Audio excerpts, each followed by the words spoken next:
Eh bien, bonjour Clément. Merci beaucoup pour être sur la chaîne. Merci beaucoup d'avoir accepté cette invitation. Clément, j'ai voulu t'inviter parce que ce que tu fais, c'est quand même vachement intéressant avec ta société, Louvainvest et Meute, dont on va plus particulièrement parler aujourd'hui. Euh, le plus simple, ce serait peut-être de te laisser la parole et de te présenter ce que tu fais, qui tu es, pourquoi tu le fais, depuis quand tu le fais et pourquoi ça pourrait intéresser les gens qui nous regardent. Eh ben, écoute, parfait. Bah, d'abord, merci beaucoup, Jérémy, de me recevoir. Ravi de pouvoir présenter ça à ta communauté. Donc, de manière très simple, alors, moi, un petit peu de background. Moi, je suis un ingénieur de formation et j'ai bossé en Silicon Valley pendant 5 ans. Je suis rentré en France en 2019 et pour faire l'historique de pourquoi j'ai lancé cette société. En fait, j'investis à titre personnel sur l'immobilier depuis à peu près 2016. Et en rentrant en France, je me suis rendu compte, même si je m'en doutais, je le savais un petit peu, mais finalement, il y a un très fort intérêt des investisseurs en général pour l'investissement immobilier. Et malgré tout, l'investissement immobilier reste aujourd'hui euh, finalement un peu old school, c'est-à-dire que, tu vois, pour la plupart des autres types de placements, tu as eu des acteurs en ligne qui ont émergé et qui ont généralement simplifié, rendu plus accessibles les différentes classes d'actifs. Mais sur l'immobilier, finalement, jusqu'à il y a peu, eh ben, c'était assez traditionnel. Donc, tu avais l'option classique d'acheter un bien, qui est évidemment plus complexe en ce moment, avec des conditions d'octroi de crédit qui sont quand même bien resserrées. On est début 2024, c'est pas facile. Et donc, l'idée, c'est de se dire, ben, on propose aux investisseurs d'investir en immobilier à partir de montants très raisonnables, environ 200 euros, pour pouvoir se générer des revenus complémentaires réguliers et puis finalement, pour un certain nombre d'entre eux, alors soit venir compléter une retraite, soit pour les personnes plus intéressées par tout le mouvement, eh bien potentiellement de prendre une retraite un peu plus tôt que la fameuse retraite à 64, 67, je sais pas où on en sera dans 15 ans. Et Euh, on est en train de parler d'immobilier papier, là, ici, hein. On est d'accord, hein, c'est ça, hein. les deux, alors justement, donc effectivement, on propose deux types d'investissements. Là, on va plutôt parler de ce qu'on propose avec Meute Invest, qui est donc une filiale, qui est ce qu'on appelle de l'immobilier fractionné, c'est-à-dire que tu peux investir dans des biens, donc tu vois vraiment le bien, hein. Moi, j'aime bien faire l'analogie de se dire, c'est un peu comme si vous alliez sur Se Loger. Alors évidemment, il y a un peu moins d'annonces parce que l'idée, c'est que nous, on a sélectionné des biens, Mhm. mais vous voyez vraiment le bien dans lequel investir. Et on propose, en fait, via un système assez innovant, d'investir à partir de 200 euros. Donc ça D'accord. paraît assez fou hein, quand on y pense. Acheter un bien Ah.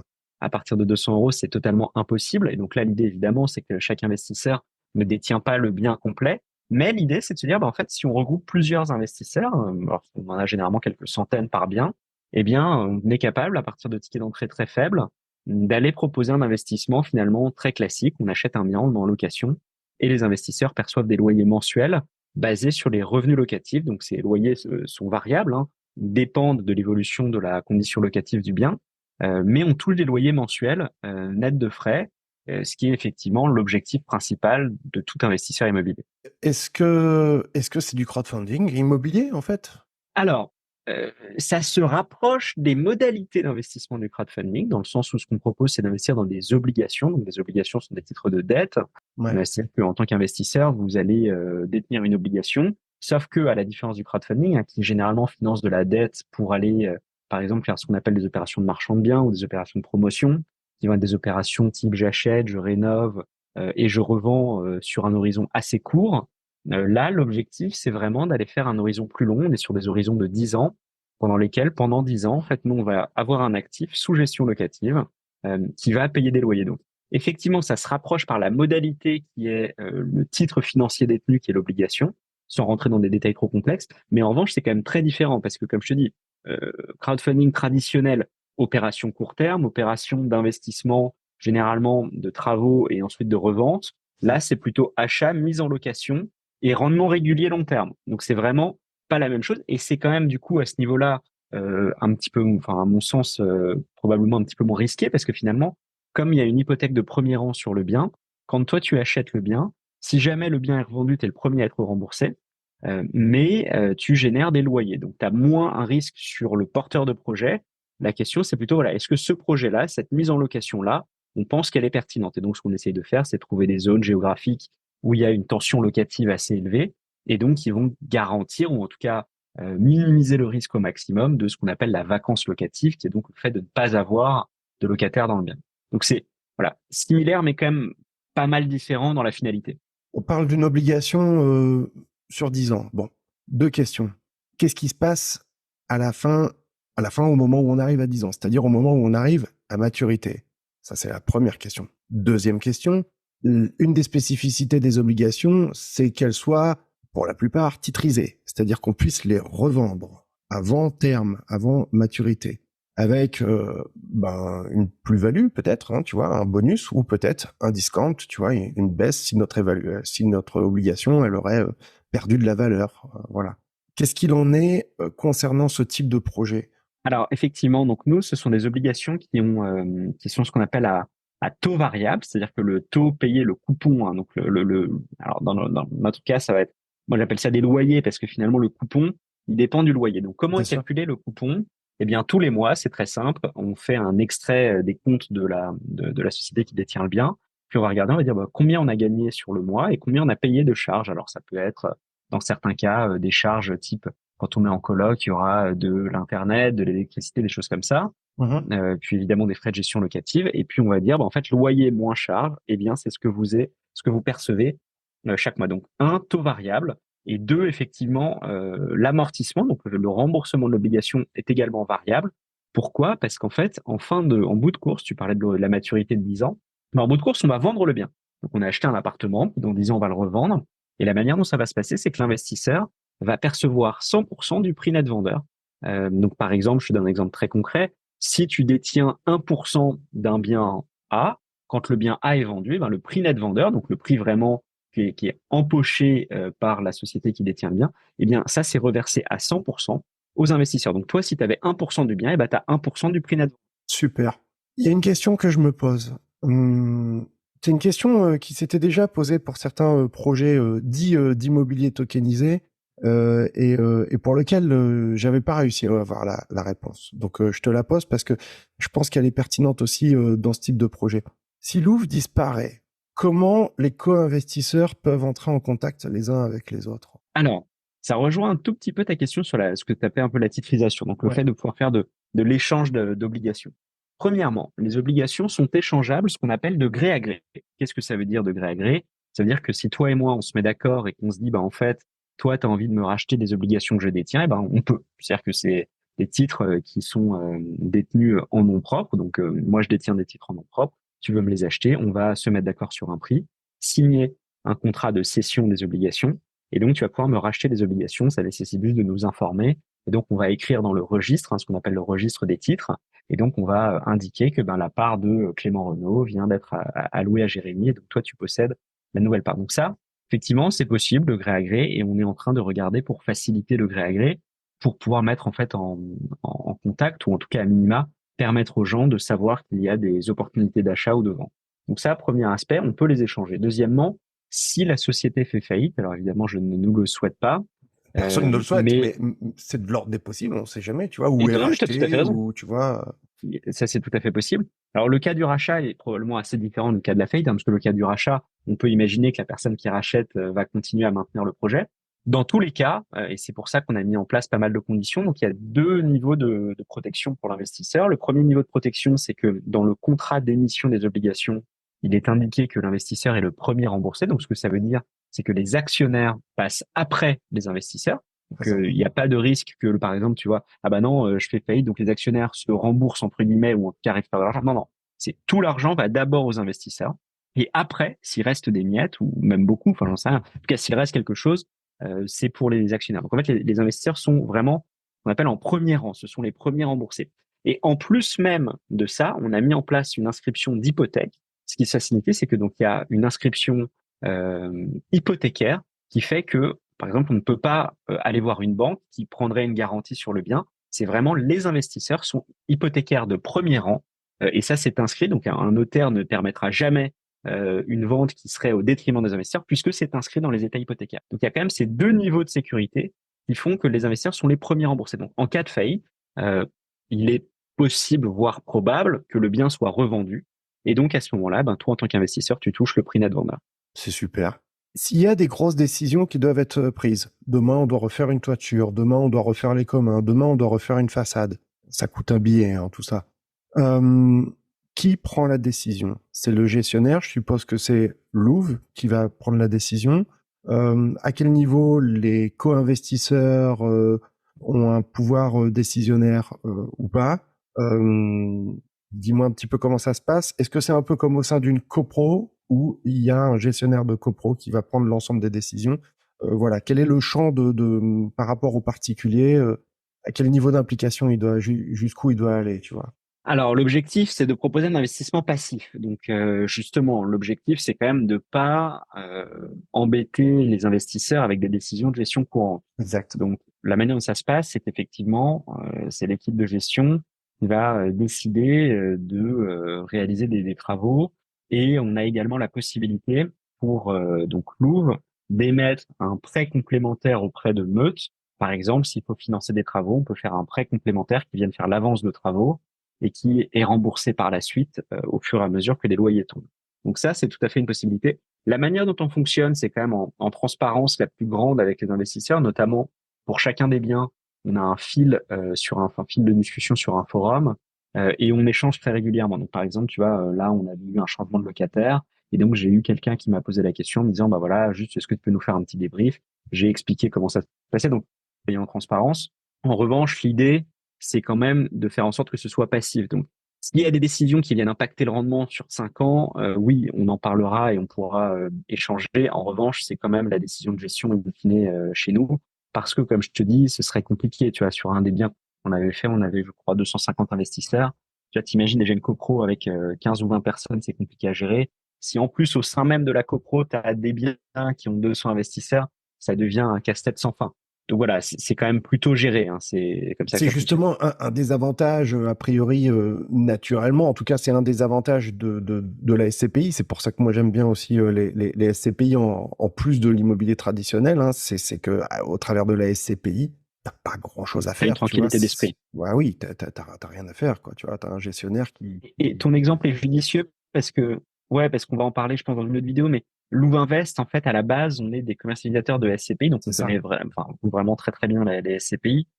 Et on a voulu reprendre ce côté tranquillité d'esprit en mêlant quelques avantages. Le premier avantage, comme je te disais, c'est sélection du bien. Une SCPI, tu as moins cette visibilité sur le patrimoine. Alors, ça correspond à deux types de profils, hein. Quelqu'un qui se dit, en fait, attendez, moi, j'ai même pas envie de choisir, je délègue à 200%. Eh bien, la SCPI, ça peut être très bien. Tu vas pas t'intéresser à chaque projet. Là, via l'immobilier fractionné, ça as ce côté quand même un peu plus, je trouve, de compréhension directe. Tu vois le bien, tu vois des photos, tu comprends tout de suite quelle est la modalité de gestion qui va être mise en place. Mais effectivement, ce côté de gestion, j'ai vraiment prise en charge, ça c'est quelque chose qui nous tient à cœur parce que je pense que c'est la valeur majeure. On parle de frugalisme, souvent frugalisme, indépendance financière, revenu passif. Moi, je dis ça hein, quand on parle de revenu passif, quasiment 100% des formateurs en ligne ils mettent en avant l'immobilier. C'est normal, hein, l'immobilier notamment Wow, un wow, crédit, wow, c'est il génial. y a rien de passif dans l'immobilier, hein. Exactement. L'immobilier, c'est pas passif. Et ça, c'est un point important. C'est de se dire que l'immobilier, tu vas mettre de ton temps, mais tu vas avoir des revenus. Donc, c'est cool, hein, c'est ça, mais c'est un arbitrage à faire. Enfin, pour faire la gestion de mon côté, je peux te dire, c'est un vrai boulot. C'est-à-dire que nous, ça nous prend du temps et même des trucs idiots, hein. Mais tu vois, changement de Évidemment. locataire, bah oui, tu te coordonnes avec l'agence, tu regardes les dossiers, tu regardes les garants. Enfin, tu vois, c'est un vrai C'est travail. ce que je dis à mes clients. Si vous voyez n'importe qui vous dit machin, l'immobilier c'est passif, enfin barrez-vous quoi. Ça n'a rien de passif, c'est un métier. Donc effectivement, c'est sûr que de le déléguer à des professionnels, euh, c'est ça peut être intéressant, tout particulièrement quand on est débutant et qu'on ne sait pas par où commencer, ou même aussi si tu as un mauvais dossier bancaire et que tu auras peut-être des difficultés à te Bien faire sûr, financer pour faire emprunter. un emprunt immobilier, ça n'interdit pas aux gens de gagner de l'argent avec l'immobilier aujourd'hui. Ouais, ouais, ouais. Absolument. Comment gagnes-tu de l'argent là-dessus? Parce Alors, qu'il faut qu'on comprenne quel est votre mode de rémunération. La société Louvre gagne de l'argent. Elle en gagne où, quoi, comment ça se passe? tu as tout à fait raison et on n'est pas une ONG et on a, au contraire, moi je considère que dans le monde de la finance, en fait, on a souvent une opacité énorme. Tu vois, tu as beaucoup de gens qui vont te parler en revenu, en rendement brut. Moi, c'est un truc qui me rend fou. C'est les gens qui te vendent de l'immobilier en t'affichant une rentabilité brute. Et tu vas me dire, mais attendez, ta rentabilité brute, souvent, en plus, déjà, elle est calculée différemment selon chaque personne. Alors, tu as ce que j'appelle les filous qui vont te le calculer en te disant c'est les revenus locatifs bruts sur le prix net, enfin, le prix net vendeur de la personne à qui t'achètes. Et oui, mais en fait, toi, tu vas payer les frais de brokerage, donc tu vas payer un agent immobilier, tu vas payer des frais de notaire, tu vas peut-être faire des travaux. Donc déjà, il y a un premier niveau, ce qu'on appelle le rendement brut, acte en main, qui est le rendement brut une fois que tu as inclus tous les frais de Absolument. transaction et les travaux. Donc ça, c'est très important. Et puis effectivement, on n'est pas une ONG, donc nous, on gagne de l'argent à deux moments. Lors de l'acquisition, donc on a un frais one shot, ce qu'on appelle upfront. Donc upfront, ça veut dire au début. Et donc tu as typiquement sur un projet, alors généralement notre frais il est de 5%. Donc tu as sur un projet à 100 000, on va gagner 5 000, 200 000, 1000, enfin, etc. Voilà, 5%. Et on a un frais de gestion annuel qui est de 0,5% du bien, enfin de la valeur du projet par an. Donc voilà comment nous on gagne de l'argent et on est très transparent là-dessus. Euh, Parce que, comme je dis, c'est du boulot en fait. Hein. Faut pas croire qu'on soit des nababs. En fait, les frais sont pas hyper élevés aujourd'hui par rapport à la quantité de travail. À mon sens, mais bon, après, chacun peut en débattre. A priori, ça me semble vachement raisonnable, hein, surtout quand on compare par rapport à des frais de gestion d'une agence traditionnelle, etc. Compte tenu du fait que là, t'as pas cassé la tête avec le choix du locataire, l'analyse des dossiers, les assurances Exactement. pour loyer impayé, le financement, et j'en passe et des meilleurs. Hein. Donc, a priori, Bon, mais après, ça voilà. me semble pas mal. Euh, C'est un trade-off, tu vois. C'est si tu fais tout seul, bah évidemment, tu réduis les frais, hmm. mais tu passes ton temps. Et donc c'est toujours une question. Ce que je dis à mes clients, c'est voilà, moi je dis pas que c'est mieux que l'immobilier direct, c'est juste que c'est un profil un peu différent d'implication, de temps passé.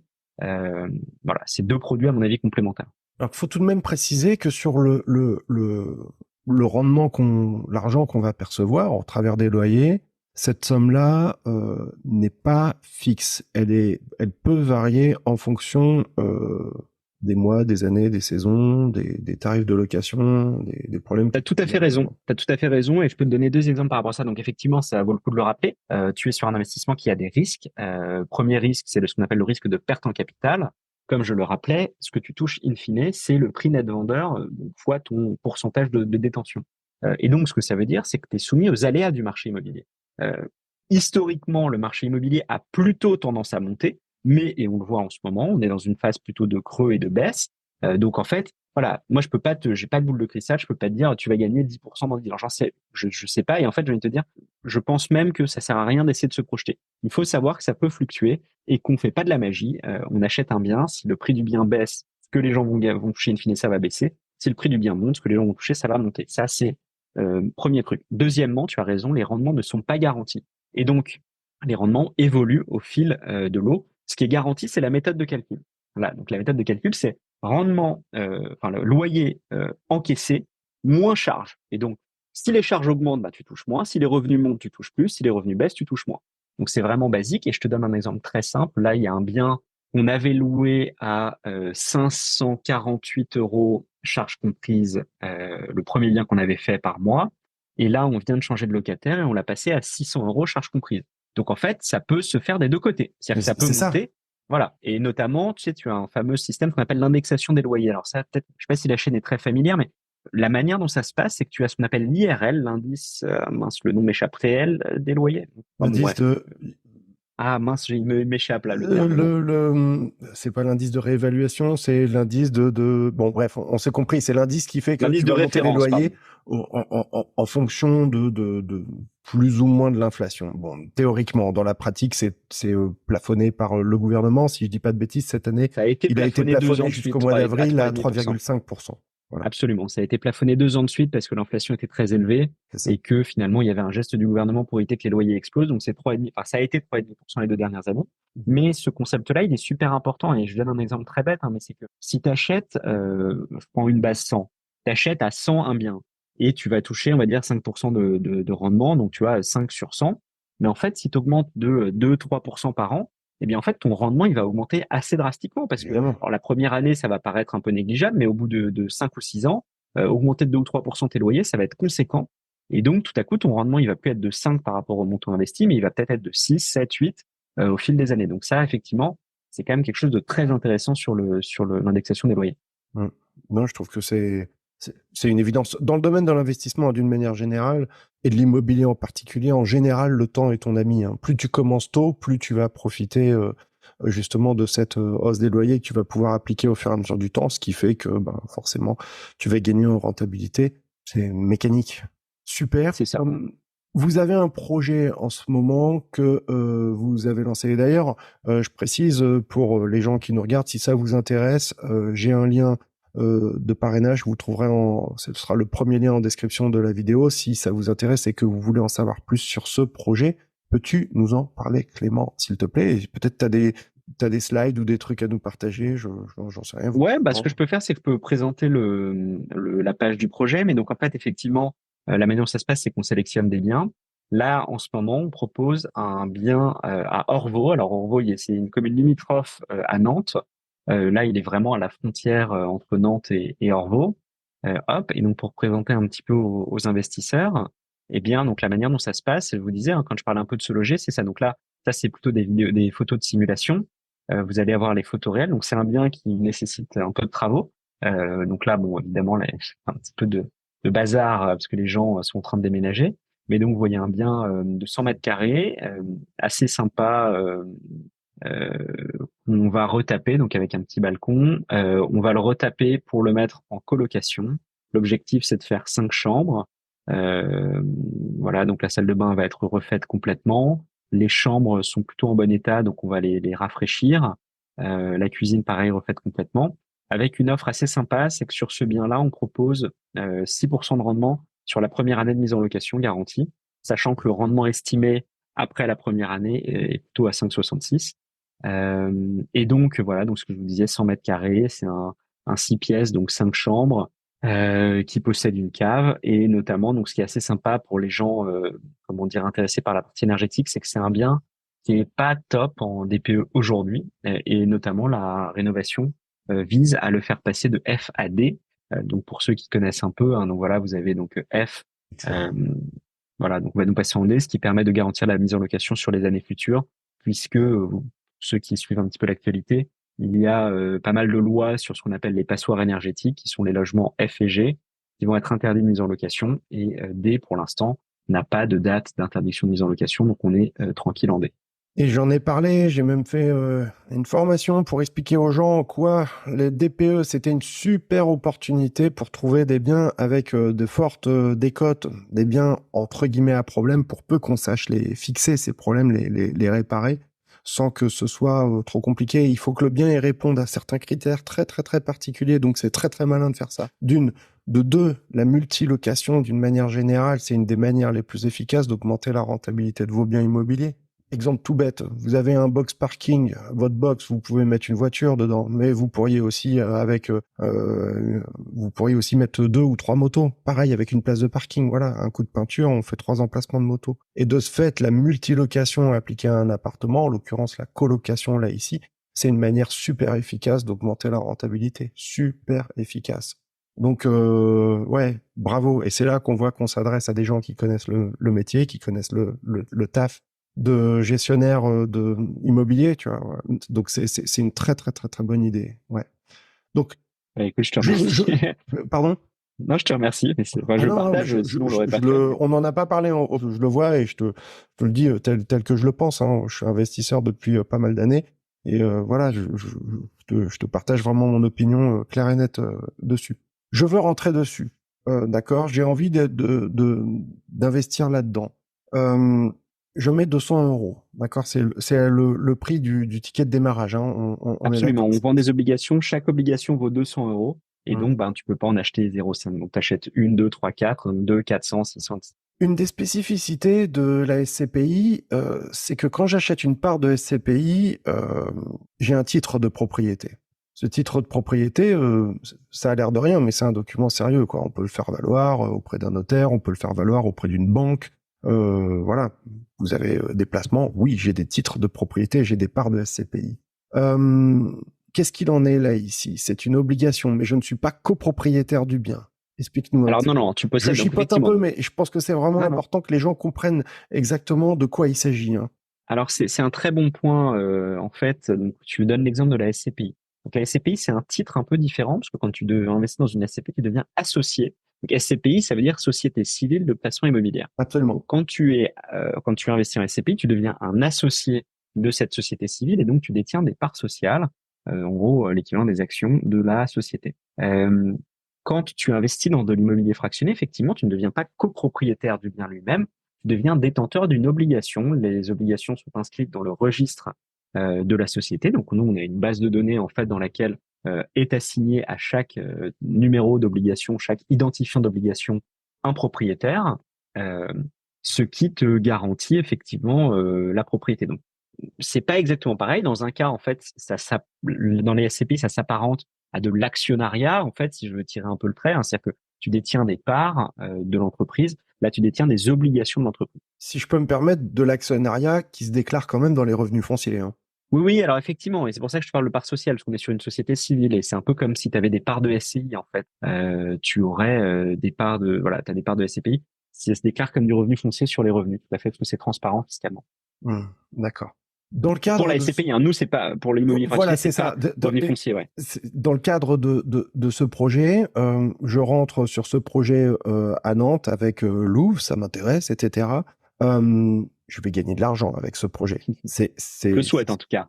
Oui, de toute façon, la première année, je vais au moins percevoir 6%. Donc, si je mets 200 euros, eh bien, ça veut dire que dès la première année, c'est à partir de quand? Dès le mois prochain? À partir de la mise en location. Alors non, non, ça c'est effectivement, c'est en gros, donc là, ce bien-là, comme je t'ai dit, il est en F, donc on va faire des travaux. Dès qu'il sera mis en location, donc là, l'objectif, c'est de le mettre en location pour septembre. Donc de septembre 2024, donc dès que c'est mis en location, imaginons septembre 2024 à septembre 2025, eh bien, tu as 12 mois sur lesquels on te garantit 6%. Donc effectivement, ça fera 12 euros si tu mets 200 euros. D'accord. Bon, cet argent, il va falloir le déclarer auprès des impôts. En France, dès que tu gagnes un sou, il faut le déclarer. Il est fiscalisé. Ça se déclare comment? Alors, ça se déclare effectivement et ça s'impose, parce que c'est ça le sujet principal, sur ce qu'on appelle la flat tax ou le prélèvement forfaitaire unique. Ça, c'est un impôt de 30% qui se décompose entre une partie de prélèvements sociaux et une partie d'impôt sur le revenu, mais en gros, c'est 30% flat. Et par rapport, hein, juste pour ceux qui font peut-être de l'investissement foncier traditionnel, effectivement, les revenus fonciers sont généralement plus imposés. Pourquoi? Parce que les revenus fonciers sont imposés à 17,2% de prélèvements sociaux, plus ce qu'on appelle ta tranche marginale. Exact. Et donc, ta tranche marginale, 11, 30, 41, 45. Et donc, rapidement, si on est dans la tranche à 30%, les revenus fonciers vont être à 30 plus 17,2, 47,2, là où la flat tax, finalement, te donne cette tranquillité d'esprit d'être à 30%. Donc, c'est aujourd'hui quand même pas loin d'être la meilleure imposition, la flat tax. Ouais, ouais. Au moins, tu sais à quoi t'attendre, quoi. Oui, mais c'est ça, c'est clair, quoi. C'est 30 et voilà. Super. Vous en êtes au combienième projet comme ça que vous avez lancé avec Louvre? C'est pas le premier. Ça, c'est le Déjà. quatrième. C'est le Non, c'est le quatrième déjà. quatrième, effectivement. Ouais, C'est le quatrième. Ouais, super. Et c'est malin, vous êtes donc en bordure de Nantes. Le projet, vous avez besoin de combien d'argent pour le financer? C'est ouvert jusqu'à quand? Ça se passe comment? Alors, c'est un projet de 320 000 euros, incluant tout, hein, donc les travaux, tous les frais, etc. Mhm. Donc, c'est un projet qu'on peut financer jusque début février. Mhm. On en est aux 2 tiers à peu près aujourd'hui. Donc voilà, c'est un projet assez sympa. Je crois que ce sera, enfin d'ailleurs je crois pas, j'en suis sûr. C'est le projet aujourd'hui le plus ambitieux, je dirais, sur la rénovation énergétique. Et ça fait partie, comme tu le rappelais, d'une vraie stratégie qui est de se dire, je pense qu'aujourd'hui, alors déjà, bon, il y a un côté quand même pas idiot, hein, mais c'est que pas mal de gens sont quand même sensibles au sujet environnemental. C'est un moyen, en fait, d'avoir un vrai impact. C'est-à-dire qu'aujourd'hui, vous allez acheter un bien qui mais pas aux normes, on va dire, les plus avancées en termes d'efficacité énergétique. On va le retaper, ça va l'améliorer, ça va donc réduire évidemment les émissions de gaz à effet de serre et l'impact environnemental du bien. Donc ça, c'est un premier côté, je trouve, assez sympa de participer à une rénovation du parc immobilier. Euh, et puis le rendement est quand même assez sympa, 5,66% net de tout frais, hein, parce que nous, on affiche un rendement. Je te parlais des petits filous qui t'affichent des rendements bruts ou des choses comme ça. Nous, on a un peu l'aspect complet inverse, c'est-à-dire qu'on va vraiment t'afficher un rendement net de tout, quoi. Donc, tu as tous les frais de gestion, toutes les charges sont déjà simulées. Ça reste pas garanti, mais en tout cas, ce qu'on présente, enfin, généralement, c'est ce qu'on verse. Et donc, sur les biens précédents, on est souvent soit à ce qu'on avait affiché, soit un peu au-dessus. Il s'agit d'une coloc de combien de chambres? L'objectif, c'est de faire 5 chambres. 5 chambres, ouais. Donc en fait, et c'est ça qui est génial, c'est que la probabilité d'avoir, c'est aussi un des avantages de la multilocation, c'est que la probabilité d'avoir les 5 chambres vides en même temps, elle est beaucoup plus faible. C'est-à-dire que quand tu achètes un grand appartement et que tu le loues à un seul locataire, bah, si tu as une vacance C'est locative, binaire. c'est pour ta pomme, quoi, tu vois. Alors que là, ici, t'as, a priori, tu vois, c'est beaucoup moins risqué d'avoir les 5 qui se barrent simultanément en même temps, quoi. Ça, c'est tout à fait vrai. Et en plus de ça, tu vois, tu es quand même sur une ville avec une forte dynamique. Mm. Tu vois, enfin, la métropole nantaise, elle est très demandée. C'est-à-dire que tu as beaucoup d'écoles. Tu sais, tu as l'école d'ingénieur Évidemment. centrale Nantes, tu as Audencia, qui est une école de commerce, tu as l'université. Donc, tu as vraiment un pôle éducatif important et aussi un vivier de jeunes professionnels. Il me semble que tu as des usines d'Airbus qui sont dans la région. Donc, voilà, t'as ces deux, on va dire, ces deux catégories, les étudiants, les jeunes actifs, qui sont quand même la cible privilégiée pour de la coloc. Non, mais c'est super cohérent. Et c'est d'autant plus cohérent pour ceux qui veulent s'attaquer à l'investissement dans la colocation, mais qui n'ont pas envie de se prendre la tête avec les colocataires, ni avec une agence qui pourrait potentiellement bah, pas être toujours au taquet pour gérer le truc, tu vois. Et c'est un des problèmes hein, en général hein, de ceux qui vont passer par une agence. Je l'ai vécu personnellement, c'est que tu peux te retrouver avec une opération très rentable au début, et puis quand tu délègues la gestion à l'agence, bah, ça va te prendre des frais, etc. Tu vois, à chaque fois qu'il va y avoir une sortie, une entrée, ils vont reprendre de l'argent, etc. Et ça peut potentiellement bien plomber la rentabilité Mais moi, j'irais même du plus loin, en projet. fait, c'est qu'une agence ne suffit pas, dans le sens où, en gros, c'est pas parce que tu as pris une agence que tu as aucune gestion. Tu as quand même les AG, tu as quand même, en fait, l'agence, bah, finalement, il faut la driver. C'est-à-dire que même si tu es avec des gens compétents, bah, en fin de Ah compte, ouais, c'est ouais. du taf, faut poser des questions, faut comprendre, faut parfois aller faire des travaux. Enfin, voilà, une agence, c'est pas non plus une garantie de ne rien avoir à faire. On est bien d'accord. On est bien d'accord, même en passant par une agence. Donc, ouais, pour ceux qui veulent faire de l'immobilier de cette manière, je trouve que c'est une super idée, une bonne idée de placement. Et en plus, regarde, factuellement, une banque qui proposerait un placement garanti la première année à 5,66% net, les gens, ils sauteraient dessus, quoi. C'est évident. Bah, surtout que la Même si garantie à tu la regardes première année, sur elle est à les, 6%, hein. ouais, bah oui. Même les super livrets qu'on peut trouver aujourd'hui, il n'y a pas ça. Il n'y a pas des rendements comme ça. Non, Ça n'existe c'est pas. marrant, je regardais effectivement là les meilleurs livrets. Je crois que tu as des garanties qui sont très courtes, qui sont de 1 à 5 mois et qui Ouais. sont à peu près à 5%. Donc là, oui, effectivement, la garantie à 6% la première année, c'est plutôt pas mal. Alors, bon, quand même, faut mettre un point de comparaison, c'est que les livrets tu sais, sont garantis par le fonds de dépôt de l'Union On est européenne. d'accord. On est d'accord. Euh, c'est pas le cas. Là, ton capital n'est pas garanti. Donc, il y a quand même cette différence. Mais le capital non garanti vient avec le fait que tu as un rendement supérieur. Donc, c'est vrai que, voilà, d'une certaine manière, c'est un risque L'investissement, assez. c'est prendre des risques. Hein. Donc, si tu as plus de rendement, tu as un risque corrélé. Enfin, il n'y a pas de secret. Hein. Y a pas. Malheureusement, non, on n'a pas encore trouvé. Tu sais, on parle du fameux no free lunch, pas de déjeuner gratuit.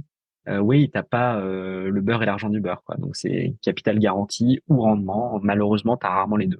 Bon, eh ben écoute, ça me semble super. Merci beaucoup Clément. Si ça vous intéresse et que bah, tu veux en savoir plus sur ce projet, tu regardes le premier lien en description de cette vidéo. C'est un lien affilié, je le cache pas, et vous pourrez aller voir, en savoir plus sur ce projet. Et puis, ben, si tu veux investir dedans, faut pas traîner. C'est juste que mi-février, c'est Et ça, hein? début février, absolument. Début Ouais. février. Vous savez à quoi vous en tenir. Merci beaucoup, Clément. Est-ce qu'il y avait des choses sur ce projet, peut-être, dont tu aimerais parler, hein, dis-moi. Écoute, non, bah enfin, on a couvert la localisation, l'objectif de travaux et de mise en œuvre. Donc, non, moi, enfin, je pense qu'on a couvert les points primordiaux. Évidemment, il y a tous les détails financiers, donc j'encourage tout le monde à bien lire. Hein. Voilà, il faut bien comprendre, c'est normal. Mais je pense on a détaillé les grandes lignes du projet. Ouais, non, mais c'était important et puis de présenter ce type d'investissement aussi. J'encourage tout le monde hein, à ne jamais mettre un copec dans un investissement que tu comprends pas. Quoi. Ce serait Bien la sûr, pire des choses à primordial. faire et il faut pas être obnubilé uniquement par le rendement. Il faut prendre le temps de faire les choses sérieusement et d'analyser la pertinence du projet. Celui-là me semble intéressant. Allez voir. Eh Voilà. ben, merci Jérémy. Je t'en prie. Je te souhaite une bonne journée et je vous dis à bientôt. Merci et salut. Ciao, ciao.